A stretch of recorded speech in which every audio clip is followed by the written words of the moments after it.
Diyos ko. Nakakapagod. Oo. Diyos ko. Wanas ka muna ng mapawis. Thank you.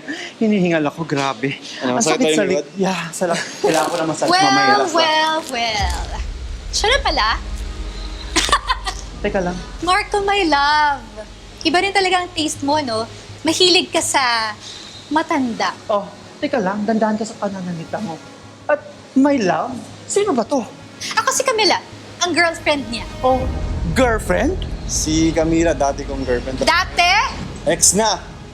So gano'n na lang yon. Makikita ko kayong pa-live kayong masaya kayo, kasi hindi ako masaya. Teka Kaya lang. hindi rin kayo pwede maging masaya. Dahan-dahan ka sa pananalita mo. Narinig mo diba sinabi ni Marco? Ex ka na niya. Kung ako sa'yo, tumahimik ka na at ikaw ay mapapahiya dito. Nagmumukha ka ng tanga! Ikaw! Becky, Dapat mas tumigil ka. marami kang alam kasi ikaw yung mas nakakatanda. Ano ba Camila? Tumigil ka na! Bakit? Natatakot ka bang malaman niyo yung totoo? Hindi lang naman ikaw ang nag-iisang mga kliyente niya. Marami kayo. Huwag ka maniwala nga dyan. Ngayon alam mo na. Alam mo nang dapat huwag kang masyadong nagmamaganda. Miss Becky.